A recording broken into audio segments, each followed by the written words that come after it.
Bien, señores alumnos, tengan ustedes una bonita tarde. Estamos empezando ya tarde y esperando que siempre estén bien de salud. Espero que siempre estén con ganas de participar, estén con ganas siempre de seguir leyendo más. La historia es bastante amplia. Lo que yo les doy quizás es un poquito muy, ¿no? Muy superficial, sui generis, algunos puntos específicos para que ustedes puedan tener un marco de referencia y posteriormente ustedes ya pueden un poco más tener acceso a lo que es la verdadera historia, ¿no? Profesor, buenas tardes. ¿Qué tal? ¿Cómo estás? ¿Qué tal? ¿Cómo estás? Bien, vamos a empezar una pequeña, les estoy enviando en positivas lo que hemos conversado el día de ayer, porque son puntos muy importantes para que ustedes tengan en cuenta, ¿no? El proceso de la emancipación que ha hecho San Martín, ¿no es cierto? Es muy interesante, son puntos que un poquito nos permite reflexionar el quehacer propiamente de la historia en torno a San Martín. Entonces, acá están las estrategias, estrategia militar de San Martín. Es un resumen, no es todo el texto, porque si no sería bastante. Dice, desde el ángulo estrictamente operativo, el éxito de Cochrane tuvo su expresión en dos hechos altamente, lo que hemos conversado ayer, ¿no? Uno, el dominio por los independientes de las vías marítimas, es decir, del Pacífico, por consciente apertura de las nuevas rutas de ataque, ¿no? Eso era la expedición famosa de Cochrane, ¿no?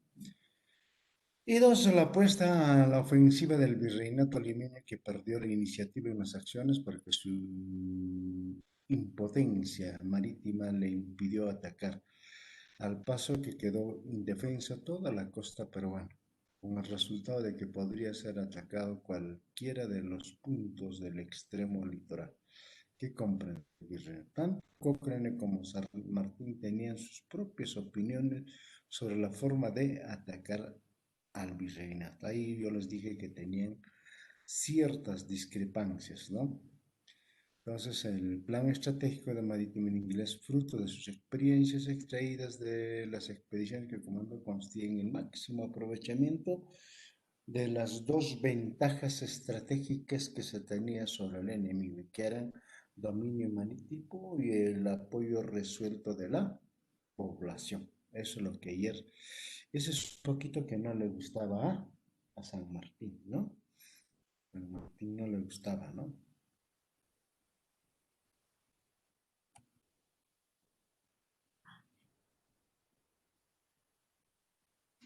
La estrategia militar de San Martín, seguimos, a pesar de sus evidencias ventajas, el plan de Cochrane no fue aceptado ni por el gobierno chileno ni por el gobierno de Buenos Aires, porque tenían como uno de sus puntos fundamentales la participación principalísima del pueblo peruano. Entonces, al que, al que se temía. Entonces, es lo que ayer yo les decía, ¿no? De que en cierta forma tenían miedo a que no participe mucho la población, no se meta mucho, ¿no? Eso es lo que tenía miedo y eso es lo que discrepaban con Cochrane, ¿no? Porque inevitablemente le daría el proceso de una sólida, una sólida y más radical que la deseada por el gobierno chileno. Claro, porque entonces ustedes saben de que si el pueblo se metía podía ser mucho más radical la lucha por la emancipación, ¿no es cierto? Eso es el temor. Y ahí iremos a explicar por qué, digamos, existía él. Acá está el plan San Martín de todo diferente al de Cochrane. Puede ser resumido de manera que sigue, ¿no? Es lo que hemos conversado, el objetivo genérico, establecer un gobierno militar similar a los de Chile y Argentina, que estaban dominados por los criollos más poderosos de uno y de otro país, para lo que no debían modificarse las estructuras sociales. Esto también nos conversaba ayer, ¿no es cierto?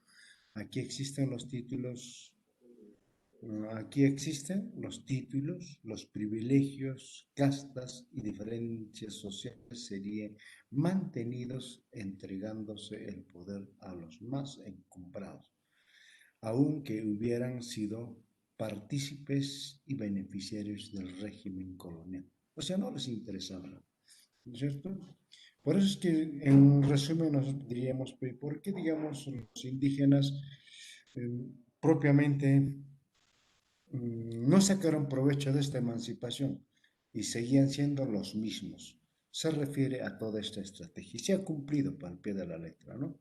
Este objetivo suponía el reemplazo del gobierno virreinal por otro que reconocía la independencia de los nuevos estados surgidos en las antiguas colonias españolas de América. Objetivo específico, también ayer hemos conversado, San Martín estimando cumplir en lo esencial el objetivo que le señalaron los gobiernos chilenos y argentinos y por escrito el Senado de Chile lo recibió por escrito. Consideró que el tipo de gobierno que más convenía al Perú era el monárquico. Es de justicia agregar que esta forma de gobierno la había propuesto también como la más adecuada para Argentina, igual para Chile también, ¿no? Monarquía que se hallaba bajo reinado de algún príncipe de la Casa de Borbón de España o de cualquier otra casa gobernante de Europa. Esto me lo hemos precisado ayer, ¿no? El plan sanmartiniano era del todo diferente al de Cochrane. Seguimos, entonces dice los medios para lograr el objetivo señalado eran dos categorías o dos estrategias militares y sociales. Medio militar, como he dicho, el principal medio militar lo constituye el ejército expedicionario, alrededor del cual debían formarse fuerzas adicionales peruanas, pero no como no intrometerse a este ejército, ¿no? Que era la base fundamental para poder hacer cumplir los objetivos. Incluso nos vamos a ir dando cuenta de que poco a poco quería que el ejército expedicionario desaparezca y posteriormente entregárselo a la monarquía, ¿no? Los medios sociales. El proyecto monárquico debió contar con el apoyo de la aristocracia peruana, interesada principalmente en conservar sus privilegios especiales. Mejor dicho, interesada principalmente en conservar sus privilegios especiales. Y con el de las propias fuerzas virreinales, puesto que para cada una monarquía pudiera sostenerse en el Perú, rodeo de jóvenes repúblicas. Tenía que ser respaldado por los imperios europeos por, reunidos en la Santa Alianza. Por eso yo les decía, ¿qué es la Santa Alianza? Les preguntaba, ¿no? Y habían contestado que era eminentemente eh, aquella alianza que habían hecho las monarquías europeas para defenderse y para buscar la estabilidad a que no penetre las ideas liberales que se había generado en Francia, ¿no? Entonces, eso es a la que estaba adherido España. Para lograr ese doble apoyo no había otra salida que buscar el entendimiento, aunque pareciera paradójico, con el virrey español instalado en Lima, ¿no? O sea, un poquito que nadie se daría cuenta, ¿no?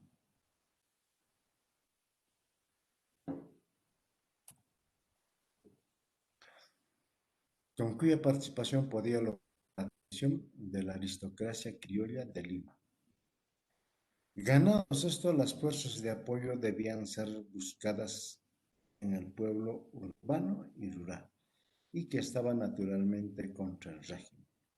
pero al que San Martín deseaba mantenerlos de todas maneras bajo mandos aristocráticos o de mentalidad tradicional para evitar oposición armada al proyecto monárquico. Entonces, esto es bien claro en esta última parte, nos dice de que no aceptaba ningún otro movimiento que se podía sumar al ejército expedicionario, ¿no? O sea, no podían sumarse las fuerzas indígenas, ni los montoneros, etcétera. Y ahí sí, esporádicamente hubo participación, sí hubo participación de los montoneros, como por ejemplo, ¿no? A los demás los dejaron de lado. El procedimiento principal a seguir debía ser el directo, de manera de aislar a los coloniales renuentes al entendimiento, hasta convencerlos de la inutilidad de su resistencia y de la conveniencia de su participación en el proyecto monárquico, ¿no? Pues, decimos el ejército y sus auxiliares debían servir como las principales fuerzas disuasivas tanto de la aristocracia criolla como la de la corte virreina. Es todo lo que ayer habíamos conversado, ¿no es cierto? Todo lo que habíamos conversado ayer.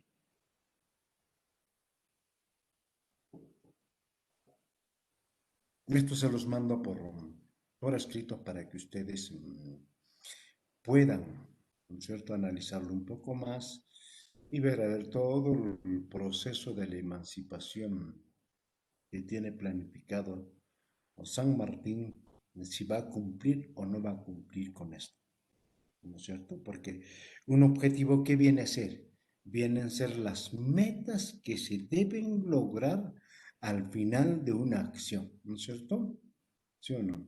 Entonces, al final de una acción. Entonces,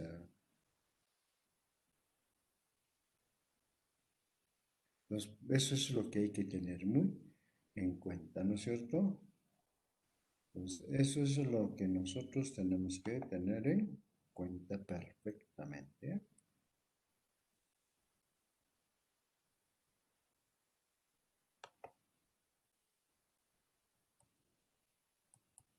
Entonces, ahí tenemos un aspecto que es muy importante para ver de todo esto, no sé, a no ser que hubiese alguna participación, a ver,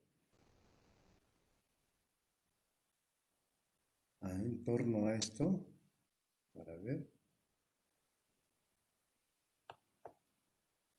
una participación, algún comentario, a ver, por favor, adelante.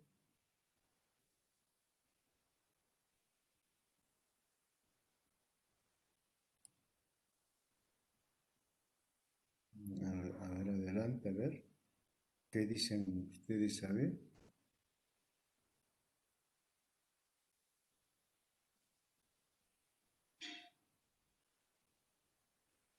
Lo que queremos es nosotros es de que sepamos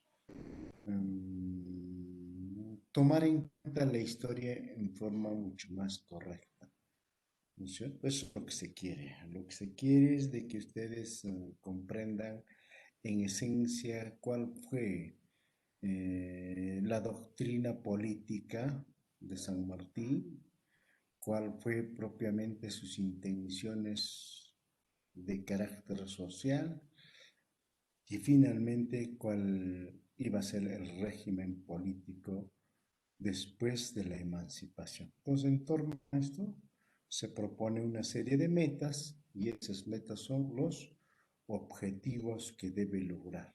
Entonces, finalizado todo el proceso, debe haberse logrado las metas correspondientes. Entonces, a eso va este hecho de que les ponga de manifiesto, de conocimiento, para que ustedes puedan tomar, ¿no? Entonces, lo que hay que tener en cuenta siempre es lo que nuestros héroes, o si se quiere, nuestros precursores, nuestros próceres, propiamente mm, tienen, ¿no?, como una acción inmediata en base a una concepción doctrinaria, ¿no?, a lo que ellos quieren. Por eso hemos visto como, por ejemplo, dentro de los precursores, dos bandos, ¿no es cierto? Las que tenían que convencer y hacer la formación propiamente de lo que viene a ser la conciencia de cada uno de los criollos o de los peruanos que estaban a lo largo de todo aquel entonces del virreinato peruano. Entonces, bajo esos dos contextos o bajo esas dos fuerzas que caminaban, realmente, pues, ¿cuál es la que mayor podía? Pues, cada uno tiene una forma de pensar y esa forma de pensar se llama doctrina. Doctrina o principio, ¿no?, de carácter político y principio de carácter filosófico. Entonces, ese es el aspecto que hay que tener muy en cuenta de cada uno de los personajes que forman, en cierta forma, el proceso histórico de nuestro país, ¿no? En este caso, estamos analizando desde los precursores, aquí tenemos los próceres y también tenemos a los llamados héroes, ¿no?, de de la patria. Entonces, cada uno de la forma como ha actuado, cómo han propuesto sus metas, todo eso, ¿no? Yo creo que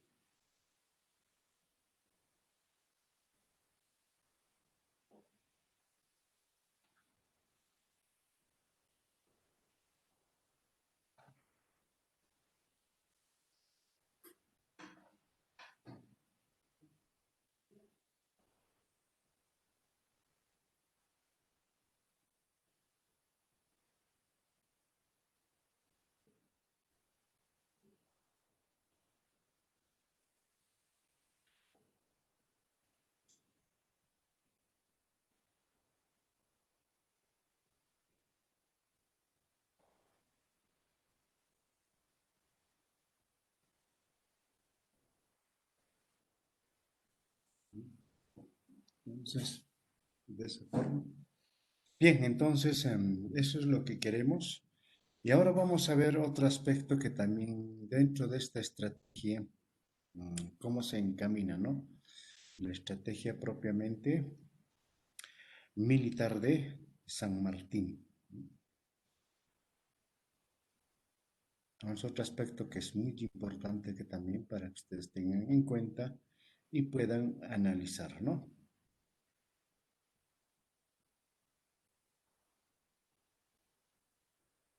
Entonces eso es todo lo referente al anterior, lo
Ya, ahora sí vamos a ver otro aspecto, los emisarios de San Martín, ¿no?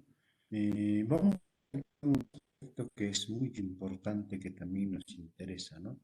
En el proceso mismo de la acción de la lucha por la emancipación o la participación de San Martín en el proceso de la emancipación.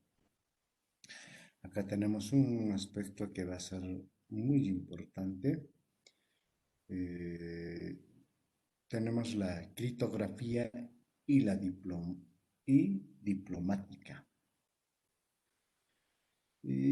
Era una forma de cómo San Martín propiamente podía hacer su participación a lo largo de todo este proceso. Es decir, mantener una comunicación, ¿no? Una comunicación con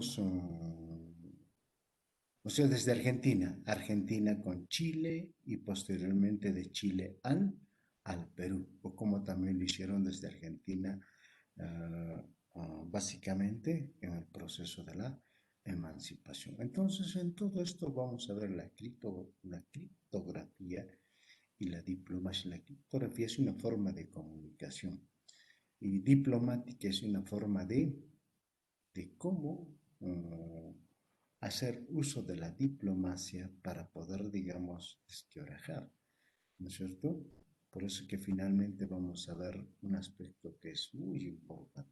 En esto tenemos, como por ejemplo, el aspecto poco frecuentado en la historia de la emancipación, es el estudio de la escritura secreta, ¿no?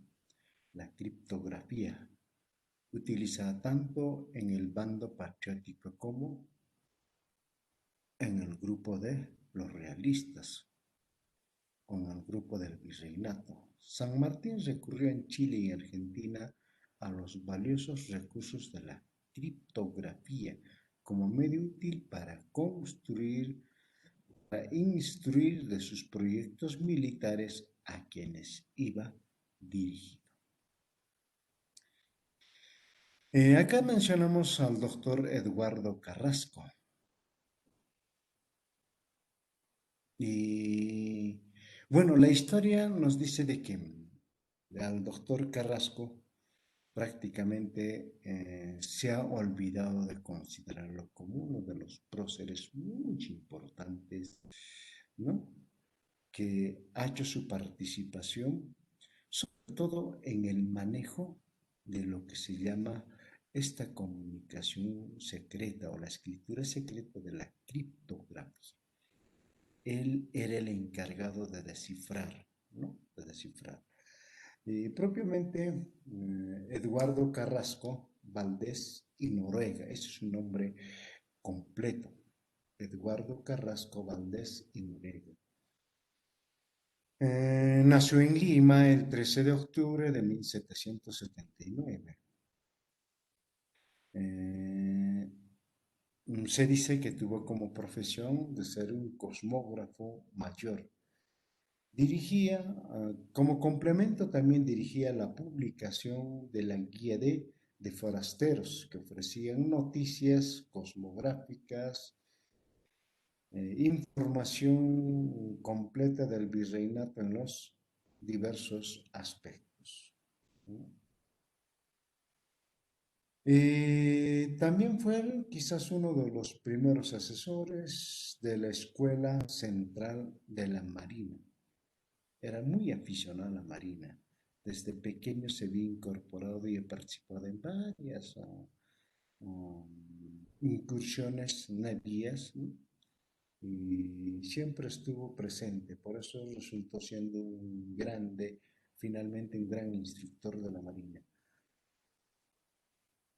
Y finalmente también resultó ser un gran experto en la criptografía. Cuando termina la emancipación ocupó como secretario general propiamente de la constituyente, llegó a ser diputado de la primera constitución, tuvo muchos cargos, ocupó. Pero lo valioso era su aporte en ser experto en criptografía. porque permitió la comunicación entre San Martín y los peruanos, ¿no? Él descifraba todo esto. Por eso es de que dice, se olvidaron de este hombre en la historia que no lo ha considerado, ¿no? Pero sin embargo, podemos tener mucho, ¿no? Entonces, el doctor poseía singulares dotes para manejar los hilos criptográficos. Además, utilizaba el sistema de la tinta invisible, que mediante ciertas soluciones químicas hacían aparecer nuevamente caracteres gráficos. Sí, sí, alguna vez no sé si ustedes antes, como por ejemplo cuando no había estas famosas tarjetas, que ahora bueno tenemos tarjetas por doquier, ¿no? Para cumpleaños, otro tipo de compromiso, cartas secretas entre enamorados, etcétera, ¿no? Lo más simple, como por ejemplo que se utilizaba era la leche, ¿no? Uno escribía en un papel básicamente, papel de seda, ahí escribía uno con leche y no aparecía absolutamente nada, ¿no? Nada, nada. Pero sí, cuando uno lo sometía a la calor del fuego, entonces aparecía todo lo que uno había escrito. Era fabuloso leer todo. Pero a simple vista no había nada, ¿no? No había nada. Pero así es como en estos también se manejan, ¿no? Entonces, uno de los aspectos. Pero vamos a ver acá un poco más. Encontrándose con San Martín en Chile, una de sus primeras providencias fue proveer a supuestos emisarios de claves y cifras que utilizarían en sus mensajes, ¿no? Entonces, hacen una convivencia de cómo podían manejar la comunicación, porque era básico, muy importante la comunicación y el trabajo diplomático, ¿no? Que esto realmente viene a constituir como una especie de una guerra, vamos a decir, psicológica, una guerra diplomática, una guerra de nervios, que tiene su nombrecito, ¿no? Que tiene su nombrecito. Como a continuación las instrucciones impartidas a su primer emisario, que es el doctor Eduardo Carrasco, pues tenemos, lo alertaba para hacer llegar a los patriotas limeños las claves secretas para que pudieran descifrar sus mensajes. A sus segundos emisarios les confió otras claves criptográficas. Los sistemas utilizados eran tres, ¿no? Equivalente al diccionario cablegráfico. Eso es ya es bueno, no sé si alguien conoce, pero esa es una forma de golpear, ¿no? Tres, ¿qué significaba si yo golpeaba uno? ¿Qué significaba si golpeaba? Tenía otra forma, así, eso es más o menos de carácter cablegráfico, ¿no? Llamadas las rejillas simples, lo que ofrece mejores ventajas se le conocía como la tinta simpática, la que hemos hablado hace rato, ¿no? Las tintas químicas que no aparecían, pero bajo otros elementos químicos volvía a aparecer, ¿no? Entonces, eso es el hecho muy importante en esto. El 12 de noviembre de 1800 arribó al borde de la nave Amphion, comandada por el comodoro inglés Guillermo Botnes, el primer emisario de San Martín. La presencia de la nave en el Callao en momentos precisos en el que el virrey Pezuela preparaba la expedición a Chile no dejó de producirse cierta desazón.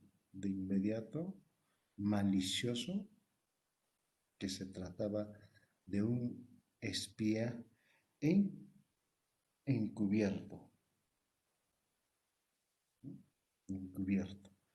El coronel Torres era portador de un pliego del capitán de los Andes, proponiéndole al virrey un canje de prisioneros.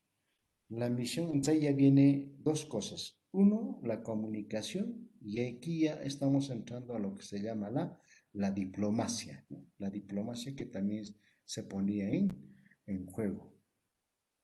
Entonces, la emisión del coronel Domingo Torres era muy importante.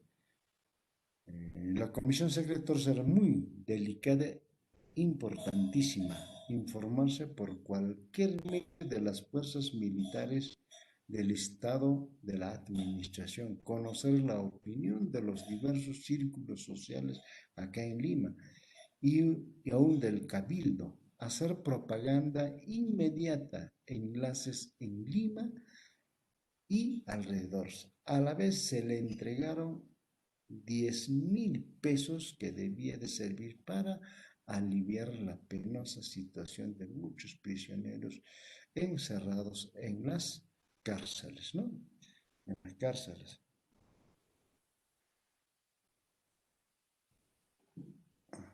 Las cárceles. El Comodoro Robles hizo presente que el coronel Torres estaba bajo su protección. Venezuela debió aceptarlo, pero como medida de seguridad y para controlar al emisario en sus movimientos le asignó como residencia el cuartel de Santa Catalina, ¿no? O sea que no podía ponerse en movimiento. En este lugar se encontraba cumpliendo condena desde 1800 el joven Manuel Ochoa Silva. Su madre, la patriota Brígida Silva, le hacía llegar debidamente camuflado en los alimentos toda clase de información. Qué excelente, ¿no? Entonces, una forma en la que se podían llegar a una comunicación. Aquí también juega un papel muy importante Ribagüero, logra ponerse en contacto con Torres a través del joven Ochoa.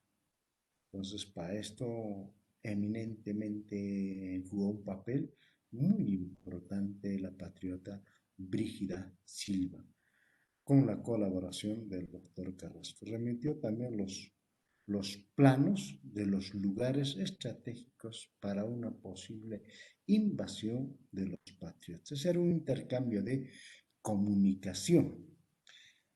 Imagínense el enorme riesgo que ponían estos para poder, digamos, traer comunicación desde Chile en este caso y, y también a su vez llevar comunicación para San Martín, o sea, todo lo que le proporcionaba Ribagüero, ¿no? Entonces, es la forma de cómo propiamente se trabajaba.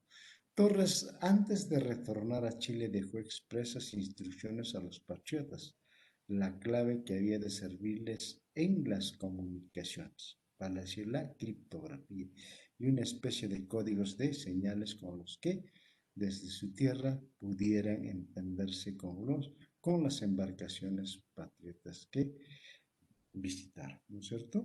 Entonces son aspectos que son muy importantes en esto. Ambos eran, ¿qué tenemos otro? Tenemos a José García y Francisco Fernández de Paredes, junio de 1819. Ambos eran limeños, otros comunicadores, pero de diferentes jerarquías. Llegaron a borde de la galeta Moctezuma. Las instrucciones que les impartió San Martín eran prolijas. Debía de informarse de todo en cuanto tuvieron relación con el ejército real, del plan de operaciones que pensaban seguir en el supuesto que Lima fuera invadida y el punto más conveniente en el litro donde podrían realizar el desembarco.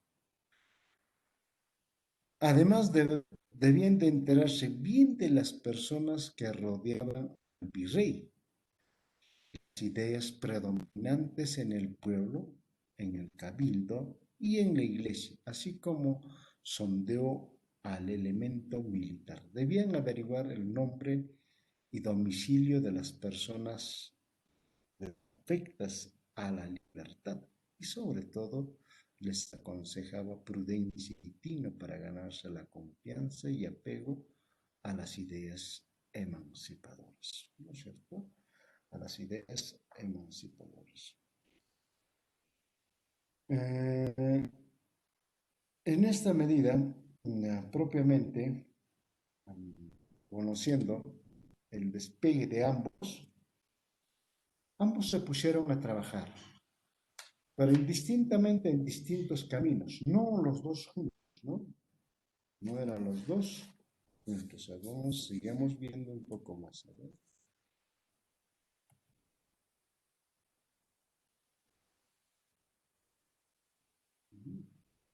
Sigamos viendo un poco más. Bueno, eh, se les entregó abundante correspondencia a la que había enterradas apenas desembarcasen para ser repartidas posteriormente. Bueno, porque podían ser descubiertas. Entonces, lo que tenían que hacer es llegar y enterrarlas y ahí posteriormente volverlas a recoger, ¿no? Tal era el entusiasmo de las directivas que se les aconsejaba que a los patriotas o a quienes entregaran la propaganda la difundieran generosamente en calles y avenidas. Ambos emisarios bajo seudónimos partieron al norte, pero tomando diferentes puntos, o sea, diferentes caminos. García era un hombre timorato, o sea, un poco temeroso, poco confiable, y como debían cambiar de domicilio en forma frecuente, o sea, no debían permanecer en un solo sitio. Le acosaba el temor de ser sorprendido y castigados con rigor, ¿no? El hecho es de que este personaje, como por ejemplo, no está considerado acá este personaje, ¿no? Al llegar a Nepeña, se entregó a la bebida, o sea, se dedicó a tomar. Se dedicó a tomar en exceso y pronto fue tomado como preso, como sospechoso por ser desconocido en el lugar. Y de inmediato fue sometido a severos interrogatorios. Esto también quizás atraído por el hecho de que los nervios le estaban traicionando, ¿no? Y se puso pues a tomar excesivamente. Ese es uno de los aspectos negativos que tuvo este García, ¿no? No tuvo más que delatar a sus compañeros Lima y poner al descubierto la misión que se le había confiado, lamentablemente, ¿no? Entonces, García prácticamente ya no vuelve a retornar a Chile. Se queda en Lima preso, como un preso de guerra prácticamente. ¿Por qué? Porque se le descubre pues todos los planes que había enviado San Martín. Mientras que Fernández Paredes cumplió su misión con éxito en Guaylas, retornó a Lima y se embarcó a Chile, ¿no? Y habiendo prácticamente cumplido con la misión de poder, digamos, tener y mantener la comunicación entre San Martín. Entonces, esos son los aspectos mucho más importantes, ¿no? Y tenemos otro aspecto que también hay otro, que tampoco no, bueno, también es, bueno, hay bastante, ¿no? Pero los más importantes se los estoy poniendo. La misión del teniente coronel Pedro Noriega, también resalta un poquito, ¿no? Llegó a bordo del Bergantín Cantón, era portador de un oficio. Llegó al Callao el 18 de mayo de 1818.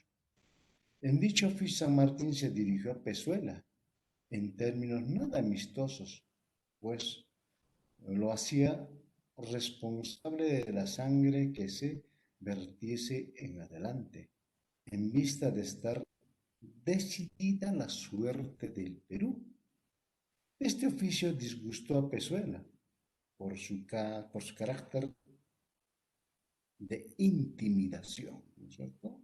Lo estaba intimidando prácticamente a Pezuela.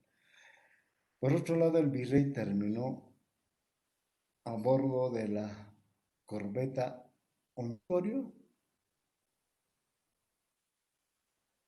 y al de Félix Olavarriaga Blanco, con cuatro prisioneros patriotas a fin de canjearlos con otros tantos realistas que se iban a canjear.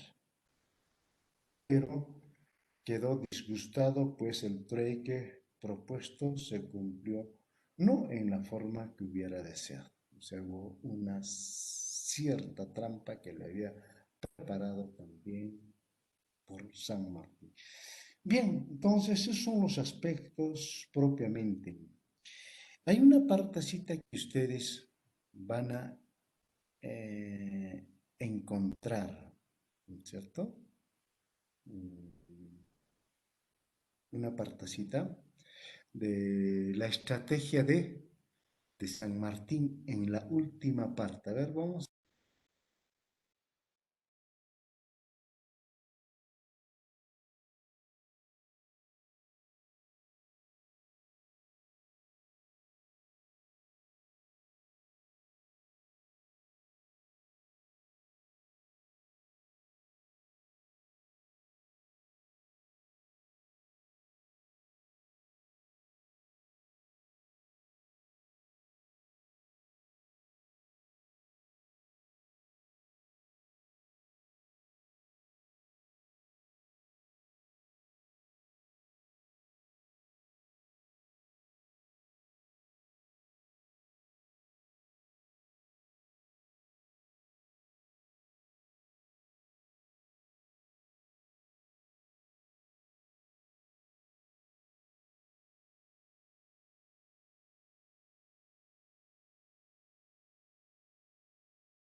Bien, en esta parte vamos a encontrar dentro del plan sanmartiniano era del todo diferente al de Cochrane. Puede ser resumido de la manera que sigue. Acciones, ¿no es cierto? Dentro de las acciones tenemos, dice, el ejército expedicionario debía penetrar en el pueblo a distancia de las fuerzas adversarias principales para alzar la opinión contra el régimen virreinal. Por los lugares que pasara debía confirmar a las autoridades coloniales y solo cuando ellas fueran muy renuentes debía proceder a su cambio por alguna persona prominente del lugar. Estas acciones debían poner de manifiesto la voluntad sanmartina de mantener la situación social vigente para lograr la adhesión del criollaje aristocrático simultáneamente con esta propaganda basada en los hechos. San Martín desarrolló desde mucho más antes de su partida de Chile una intensa propaganda que correspondía correspondencia dirigida a los más prominentes de la sociedad colonial. Uno de sus apologistas llamado a este bombardeo epistolar de la guerra de Zapa. ¿Qué es la guerra de Zapa? La guerra de Zapa es la que hemos estado desarrollando en torno a lo que es la comunicación, ¿no? Se refiere a un intenso mensaje de comunicación a las fuerzas opuestas para que estos, ¿no?, pudiesen, digamos, entreverse en un proceso de nervios.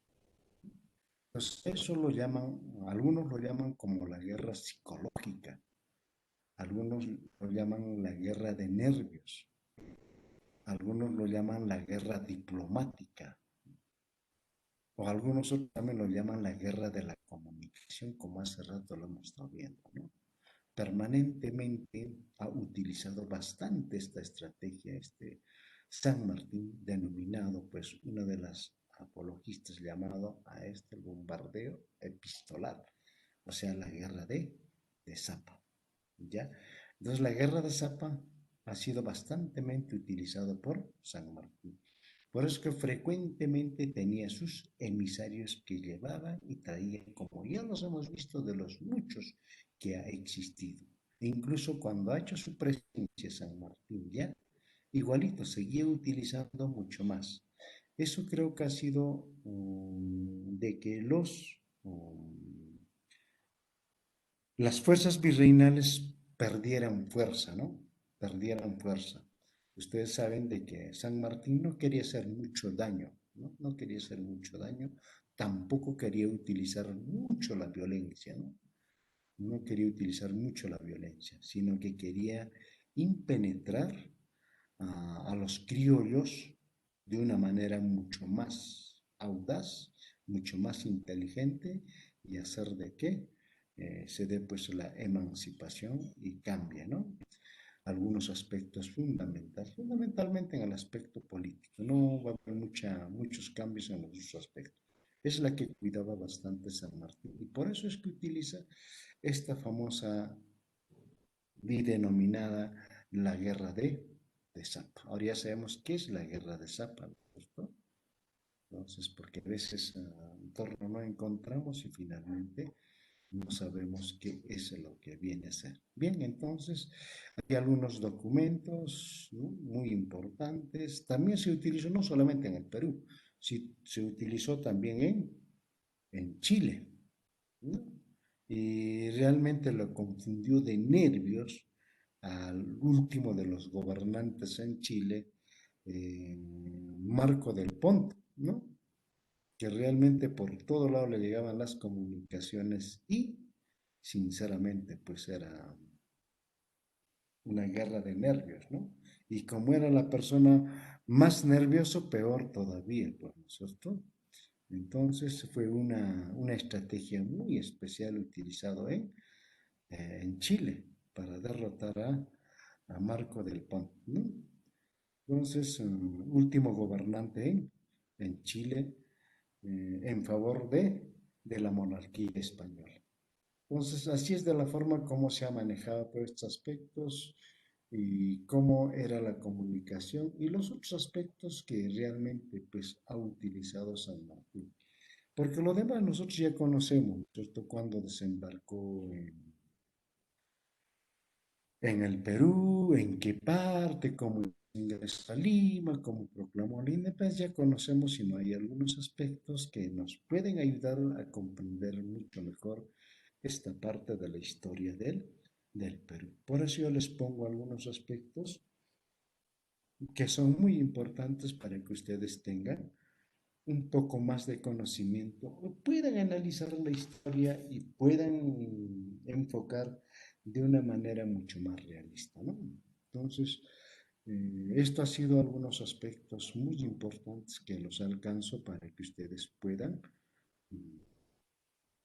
tomar en cuenta, ¿no? Para mejor comprender la esencia de San Martín y la proclamación de la independencia en el Perú.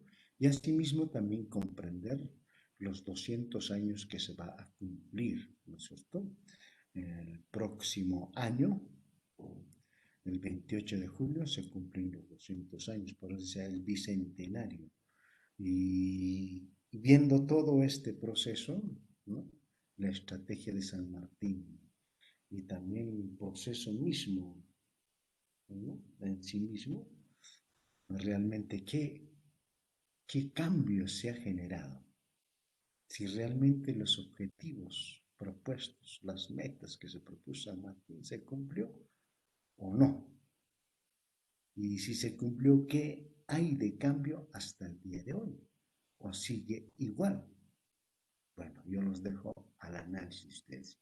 Ustedes son quienes pueden analizar mucho mejor esta parte, ¿no? Esos son algunos aspectos de aporte para que ustedes puedan seguir analizando la historia del Perú. Bien, joven, no sé si hay alguna inquietud o alguna pregunta o algo. A ver, adelante, jóvenes.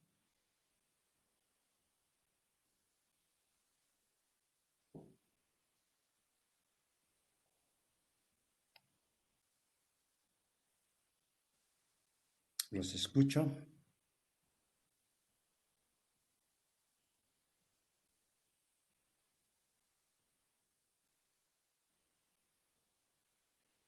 A ver, dicen, la criptografía es conocido también como esteganografía. Ah, sí, claro. En el caso de la leche y otros como el limón, la orina también, ¿no? Se usa como tinte, es visible, reacciona al contacto, al calor. O sea, primero no es visible. Se hace visible cuando se pone en contacto al calor o con el carbón, ¿no? Mensaje. No se escucha, José Armando. No se escucha. ¿Qué ha pasado? A ver.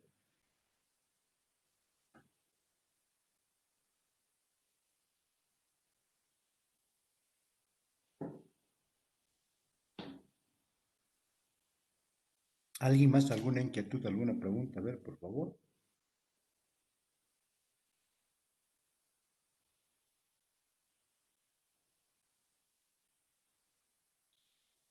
A ver.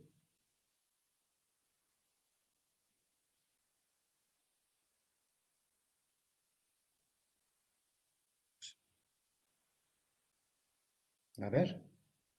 ¿No hay más? Muy bien.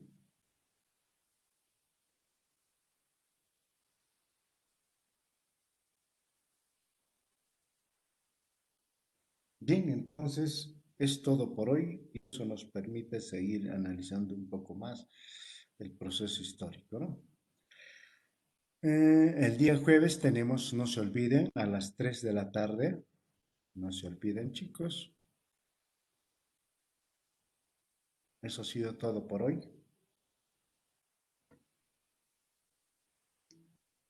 No habiendo ninguna inquietud o ninguna pregunta, hay que seguir un poquito más de lectura. También pueden entrar al internet, también hay bastantes documentales, sobre todo sobre la guerra del Zapa. Hay bastantes documentales que ustedes pueden tener una información. Hay documentales, exposiciones, ¿no? Entonces pueden también entrar para ver a ver cómo es que San Martín ha utilizado esa guerra del Zapa, ¿no? Que es muy interesante, en la que en cierta forma le ha dado un éxito a San Martín, ¿no? Para no utilizar mucho la fuerza o la violencia en torno a lo que fue, ¿no?, el proceso de la emancipación. Bueno, los dejo chicos, sigamos adelante, ¿no? Bien chicos, cuídense, hasta el día jueves. Con un tridente en forma y se pudo ver el partido de ayer. Hasta el jueves, ¿alguna inquietud? A Hasta ver, luego. ya, hasta luego, chao. Hasta el jueves, profesor. Hasta el jueves.